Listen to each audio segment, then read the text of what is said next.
Class 10 definite question ব্যাংকের 134 পেজে চলে এসেছে। আর এখানে আমাদের যে সমস্ত ফ্রেজাল ভার্বস গুলো আছে সেগুলো আমরা সলভ করবো। সবগুলো তো একসাথে করা সম্ভব হবে না, তার জন্য আমরা পার্টে পার্টে সলভ করবো। আজকে নেক্সট এক্সারসাইজে 1 থেকে 15 দাগ পর্যন্ত সলভ করে নেবো। তোমরা যারা চ্যানেল নতুন, চ্যানেলটিকে সাবস্ক্রাইব করে পাশে থাকা বেল আইকন প্রেস করে দিও আর অল বাটনটা অন করে দাও, যাতে ভিডিও আপলোড করার সাথে সাথে তোমাদের কাছে নোটিফিকেশন চলে যায়। অনেকদিন ধরে তোমাদের মধ্যে থেকে অনেকজন স্টুডেন্ট আমাকে কমেন্ট করছে যে যাতে ক্লাস 10 ডেফিনেট কোশ্চেন ব্যাংক থেকে আমি ফ্রেজাল ভার্বস গুলো করিয়ে দিই। তো ফাইনালি আজকে এই বিষয়ের উপর ভিডিও বানাতে চলেছি। তো চলো সময় নষ্ট না করে ভিডিও শুরু করা যাক। ফার্স্টে আছে students should arrive at school on time. তো অ্যারাইভ মানে হচ্ছে হাজির হওয়া, আর টার্ন আপ মানেও হচ্ছে হাজির হওয়া। যেহেতু এখানে আমাদের ভার্বের সাথে ইডি বা ইএস কিছু যোগ নেই, তাহলে আমরা শুধু এটাকে টার্ন আপই রাখতে পারবো। মানে তোমাদেরকে পুরো সেন্টেন্স লিখতে হবে যে students should turn up at school on time. ঠিক আছে, আমি সবগুলো হয়তো সেন্টেন্স ধরে ধরে বলবো না, আমি জাস্ট যেটা আন্ডারলাইন করা আছে তার ফ্রেজাল ভার্বটা বলতে বলতে যাবো। এরপর আছে মেইনটেন। মেইনটেন মানে হচ্ছে মেনে চলা, আর কিপ আপ মানেও হচ্ছে সেটা মেনে চলা। তাহলে এখানে যেহেতু ভার্বের সাথে ইডি বা কিছু যোগ নেই, তার জন্য কিপ আপই হবে। এরপর আছে অ্যাপিয়ার, মানে তারা এবার মাধ্যমিক পরীক্ষা দেবে। They will appear in the Madhyamik examination, তারা এবার মাধ্যমিক পরীক্ষা দেবে। তাহলে তারা এবার মাধ্যমিক পরীক্ষার জন্য বসবে, একই রকম মিনিং হচ্ছে। তাহলে সিট ফর মানেও হচ্ছে অ্যাপিয়ার, তাহলে এখানে অ্যাপিয়ারের সাথে ইডি যোগ নেই, তার জন্য এটা জাস্ট সিট ফরই হয়ে গেল। এবার আছে সেভ। সেভ মানে হচ্ছে সঞ্চয় করে রাখা, আর পুট বাই মানেও সঞ্চয় করে রাখা, তাহলে পুট বাই হলো। এরপর 2 দাগে আছে এগ্রি, তো এটা হবে ফল ইন উইথ। স্টার্টেড, এটা হবে সেট ফোর্থ। এন্টার্ড মানে প্রবেশ করেছিল জোরপূর্বক। Last night a thief entered their house by force, জোরপূর্বক প্রবেশ করেছিল মানে ব্রেক ইনটু। এবার যেহেতু এখানে ইডি যোগ আছে ভার্বের সাথে, তার জন্য ব্রোক ইনটু হলো। এবার আগেরটাতে তো স্টার্টের সাথে ইডি যোগ আছে, তাহলে সেট ফোর্থই হলো। কেন? কারণ সেটের 3টে ফর্মই এক। ঠিক আছে, সেটের 3টে ফর্মই এক, আর তার জন্য সেট ফোর্থই বসে গেল। সেটেড বলে কিছু হয় না। এরপর আছে রাইজ, তো রাইজের ফ্রেজাল ভার্ব হচ্ছে গেট আপ। তারপরে 3 দাগে 1 দাগে আছে পোস্টপোন, মানে স্থগিত রাখা, আর পুট অফ মানেও স্থগিত রাখা। আর এখানে ইডি যোগ থাকলেও পুট অফই হবে, কারণ পুটেরও সেটের মতন 3টে ফর্মই এক। এরপর এসকেপ মানে পালিয়ে যাওয়া, আর রান অ্যাওয়ে মানেও পালিয়ে যাওয়া, কিন্তু রান অ্যাওয়ে হবে না, এটা র্যান অ্যাওয়ে হবে, কারণ এখানে ইডি যোগ আছে, তার জন্য রানের পাস্ট ফর্ম ইউজ করা হলো। এরপর কমেন্টস,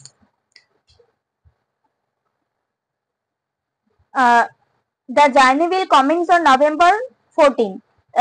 যাত্রাটা শুরু হবে নভেম্বরের 14 তারিখে। তাহলে কমেন্স মানেও শুরু হওয়া, সেট অফ মানেও শুরু হওয়া, কোনো একটা যাত্রা শুরু করাকে সেট অফ বলা হয়। তাহলে এখানে কমেন্স এর পরিবর্তে সেট অফ হলো। এরপর আছে রিয়েলাইজড, অনুধাবন করা। আর মেক আউট মানেও অনুধাবন করা, কিন্তু মেক আউট হবে না, মেড আউট হবে, কারণ এখানে ইডি যোগ আছে, তার জন্য পাস্ট ফর্ম ইউজ হলো মেকের। 4 দাগের 1 দাগে আছে ডাইড, মানে মারা যাওয়া। পাস্ট অ্যাওয়ে মানেও মারা যাওয়া, কিন্তু এখানে যেহেতু ইডি আছে তার জন্য পাস্ট অ্যাওয়ে হয়ে গেল। এরপর টেক কেয়ার মানে যত্ন নেওয়া। লুক আফটার মানেও দেখাশোনা করা বা যত্ন নেওয়া। তাহলে এখানে যেহেতু কোনো কিছু যোগ নেই ইডি বা ইএস জাতীয় কিছু, তার জন্য এখানে ডাইরেক্ট লুক আফটারই হয়ে গেল। এরপর রিট্রিট, অ্যাট লাস্ট বা enemy soldier had to retreat, মানে তাদেরকে হার মেনে নিতে হলো বা তাদেরকে পিছু হটতে হলো। তাহলে ফলেন ব্যাক, ফল ব্যাক হবে, কারণ তাদের ফল ব্যাক মানেও পিছু হটা। কিন্তু যেহেতু এখানে হ্যাড আছে, ভালো করে দেখো এখানে ভার্বের সাথে কিন্তু ইডি বা কিছু যোগ নেই। তাহলে তোমরা হয়তো বলবে তাহলে এখানে ফলেন হলো কেন? কারণ হ্যাড আছে তাই। আমরা জানি হ্যাডের সাথে সবসময় ভার্বের পাস্ট পার্টিসিপল ফর্ম বসে, তার জন্য ফলেন ব্যাক হবে। এরপর 4 দাগে টলারেট আছে, টলারেটকে আমরা পুট আপ উইথ লিখবো।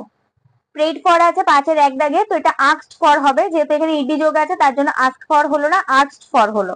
অপোজ মানে হচ্ছে বিরুদ্ধে যাওয়া, আর গো অ্যাগেনস্ট মানেও হচ্ছে বিরুদ্ধে যাওয়া, তার জন্য অপোজের পরিবর্তে গো অ্যাগেনস্ট হবে। ডেলিভার্ড মানে হচ্ছে পাঠিয়ে দেওয়া বা হ্যান্ড ওভার করা। ঠিক আছে, মানে তার থিপ ওয়াজ ডেলিভার টু দ্য পুলিশ, পুলিশের কাছে থিপটাকে নিয়ে যাওয়া হলো, দিয়ে দেওয়া হলো। আর হ্যান্ড ওভার মানেও দিয়ে দেওয়া হলো, তাহলে এখানে যদি ইডি যোগ আছে তার জন্য হ্যান্ডেড ওভার হয়ে যাবে। লিভ মানে ছেড়ে দাও, আর গিভ আপ মানেও ছেড়ে দাও, তার জন্য গিভ আপ হলো। 6 দাগে আছে কন্টিনিউড, মানে কন্টিনিউ করা আর কি। আর কেপ্ট অন মানেও সেই চালিয়ে যাওয়া, তাহলে কন্টিনিউ এর পরিবর্তে কিপ অন হলো না, কারণ ইডি যোগ আছে, তাই কিপের পাস্ট ফর্ম কেপ্ট হলো। সলভ মানে হচ্ছে সমাধান করা, ওয়ার্কআউট মানেও সমাধান করা। উইথড্র মানে প্রত্যাহার করা, টেক ব্যাক মানেও প্রত্যাহার করা। স্টপ মানে বন্ধ করা, টার্ন অফ মানেও বন্ধ করা। ডেসপাইজ মানে হচ্ছে ঘৃণা করা। লুকডাউন আপন মানেও ঘৃণা করা। এস্টাবলিশড মানে হচ্ছে প্রতিষ্ঠিত হয়েছিল। সেট আপ মানেও প্রতিষ্ঠিত হয়েছিল। তো এখানে সেট হলো, কারণ এখানে ইডি যোগ হওয়া সত্ত্বেও এখানে সেট আপই হলো, কারণ সেটের 3টে ফর্মে এক। পরের পেজে 2 দাগে আছে অ্যাপিয়ার, মানে হাজির হওয়া। আগের বার যে আমি এখানে তোমাদের 2 দাগে না কোথায় একটা অ্যাপিয়ারের পরিবর্তে সিট ফর দেখালাম, যে অ্যাপিয়ারের পরিবর্তে সিট ফর হলো, কিন্তু সেটা কিন্তু পুরোপুরি সেন্টেন্সের উপর নির্ভর করছিল। কোনো একটা আন্ডারলাইন ওয়ার্ডের ফ্রেজাল ভার্বস কি হবে সেটা কিন্তু অবশ্যই সেই সেন্টেন্সটার মিনিং এর উপর অনেকাংশেই নির্ভর করে। ওইখানে ছিল যে স্টুডেন্টরা মাধ্যমিক পরীক্ষা অ্যাপিয়ার করছে, তার জন্য আমি সিট ফর দিয়েছিলাম। কিন্তু এখানে আছে Sujoy did not appear in time, Sujoy সময়ে হাজির হতে পারলো না। তাহলে হাজির হওয়া আর মাধ্যমিক পরীক্ষা অ্যাটেন্ড করা কিন্তু একই রকম মিনিং নয়। তার জন্য ওখানে অ্যাপিয়ারের জন্য সিট ফর হয়েছিল, এখানে অ্যাপিয়ারের জন্য টার্ন আপ হবে। এরপর আছে রিগার্ড, মানে do you regard me as a fool. Regard মানে তোমরা হয়তো বলবে শ্রদ্ধা করা, কিন্তু এই ক্ষেত্রে বাক্যের মানে অনুযায়ী এখানে বলতে চেয়েছে যে তুমি কি আমাকে একটা বোকার নজরে দেখো, বা তুমি কি আমাকে একদম বোকা হিসেবে নাও। তাহলে রিগার্ডের পরিবর্তে আমরা টেক ফর নেব। টেক ফর, তুমি কি আমাকে বোকা হিসেবে দেখো বা বোকা হিসেবে নাও আমাকে একদমই। তো টেক ফর মানে ওই বোকা হিসেবে নেওয়া আর কি, সেরকম একটা মিনিং আসছে। আটে হচ্ছে ইনভেস্টিগেটিং আছে এক দাগে, আর লুক ইনটু মানেও ইনভেস্টিগেশন, আর এখানে যেহেতু আইন যে যোগ আছে ভার্বের সাথে, তার জন্য লুকের সাথে আইনি যোগে লুকিং ইনটু হবে। স্প্রেড মানে ছড়িয়ে পড়া। এবার ভালো করে দেখো, স্প্রেডের কিন্তু পাস্ট ফর্ম আর প্রেজেন্ট ফর্ম একই। এবার তোমরা বলবে যে স্প্রেডটা যে পাস্ট টেন্সে আছে সেটা আপনি বুঝলেন কি করে। এখানে হ্যাজ আছে, আর আমরা জানি হ্যাজের সাথে সবসময় ভার্বের পাস্ট ফর্ম বসে, তার জন্য এখানে আমরা এটাকে কোনোভাবে প্রেজেন্ট টেন্স হিসেবে নিতে পারবো না। হ্যাজের সাথে যেহেতু স্প্রেড আছে তাহলে আমরা বুঝে নিচ্ছি যে এটা পাস্ট টেন্সেই আছে, আর তার জন্য ব্রেকআউটটাকে আমরা ব্রোক আউট লিখবো। এরপর আছে গট। গট তো অবভিয়াসলি পাস্ট টেন্স, কারণ প্রেজেন্ট টেন্স হচ্ছে গেট। তাহলে গট পাস্ট টেন্স মানে কাম বাইটা কেম বাই হয়ে যাবে, এটা ফ্রেজাল ভার্ব হচ্ছে কাম বাই। তারপর আছে প্রেইজড, মানে হচ্ছে প্রশংসা করা। আর ক্রাই আপ মানেও প্রশংসা করা, কিন্তু এখানে যেহেতু ইডি যোগ আছে তার জন্য ক্রাইড আপ হয়ে গেল। এরপর কন্ট্রোলড মানে হচ্ছে নিয়ন্ত্রণ করা, আর গেট আন্ডার মানেও হচ্ছে নিয়ন্ত্রণ করা, কিন্তু যেহেতু এখানে ইডি যোগ আছে তাহলে গেটের পাস্ট ফর্ম গট আন্ডার হয়ে যাবে। লোয়ার্ড মানে হচ্ছে মানে মুখ নিচু হয়ে যাওয়া, আর হ্যাং ডাউন মানেও নিচু হয়ে যাওয়া। তাহলে এখানে ইডি যোগ আছে, তাহলে এখানে আমরা হ্যাং এর সাথে ইডি যোগ করে দেবো, হ্যাং ডাউন হয়ে যাবে। এরপর আছে এক্সহস্টেড, মানে the whole stock was exhausted, মানে ফুরিয়ে যাওয়া। এক্সহস্টেড মানে হচ্ছে শেষ হয়ে যাওয়া, আর রান আউট মানেও হচ্ছে শেষ হয়ে যাওয়া, তাই কিন্তু এখানে ইডি যোগ আছে বলে আমাদের রান আউট করে দিতে হবে। এরপর আছে হয়েস্টেড, মানে উত্তোলন করা। They hoisted the national flag on 15th August, 15ই আগস্টে তারা জাতীয় পতাকা উত্তোলন করেছে। তো পুট আপ মানেও হচ্ছে উত্তোলন করা। এখানে ইডি যোগ আছে বলে এখানে কিন্তু পুটের আবার কোনো পুটেড করে দিও না, কারণ পুটের তিনটে ফর্মই এক। এরপর 10 দেখা আছে ফেসেস, মানে কোনো কিছুর দিকে মুখ করে থাকা, আর লুক টুয়ার্ডস মানেও হচ্ছে কোনো কিছুর দিকে মুখ করে থাকা। এবার যেহেতু এখানে ফেসের সাথে এস যোগ আছে তাহলে আমরা লুকের সাথে এস যোগ করে লুকস টুয়ার্ডস করে দেবো। এরপর ডিসমিসড, মানে কোনো কিছুকে ডিসমিস করে দেওয়া, মানে বাতিল করে দেওয়া। আর লে অফ মানেও হচ্ছে কোনো কিছুকে বাতিল করে দেওয়া। তাহলে এখানে যেহেতু ইডি যোগ আছে এখানেও আমরা ইডি যোগ করে লেড অফ করব। এখানেও আমরা ইডি যোগ করে সরি এখানেও আমরা লে এর পাস্ট ফর্ম ইউজ করে লেড অফ করলাম। এরপর স্টপড আছে, মানে থামিয়ে দেওয়া, মানে traffic was stop for an hour, মানে ট্রাফিকটাকে মানে বন্ধ করে রাখা হলো 1 ঘন্টার জন্য। আর হোল্ড আপ মানেও হচ্ছে থামিয়ে রাখা, তার জন্য হোল্ড আপ হলো। রিজেক্টেড মানে হচ্ছে প্রত্যাখ্যান করা, টার্ন ডাউন মানেও প্রত্যাখ্যান করা, কিন্তু এখানে ইডি যোগ আছে তাই টার্নের সাথে ইডি যোগ করে টার্ন ডাউন হলো। এরপর ইনফ্লুয়েন্সড, মানে প্রভাবিত করা। ওয়ার্ক আপন মানেও প্রভাবিত করা, তাহলে এখানে ইডি যোগ আছে তাই ওয়ার্ক আপন হলো। এক্সপেলড মানে হচ্ছে বাইরে বার করে দেওয়া, তাড়িয়ে দেওয়া। টার্ন আউট মানেও তাড়িয়ে দেওয়া বা বাইরে বার করে দেওয়া, তাহলে এখানে ইডি যোগ আছে মানে এখানে টার্ন আউট হবে।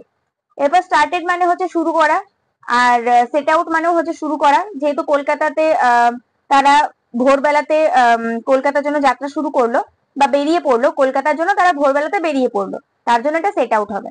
এখানে ইডি যোগ আছে বলে এটা সেটেড করে দিও না, সেটা তিনটে ফর্মই এক।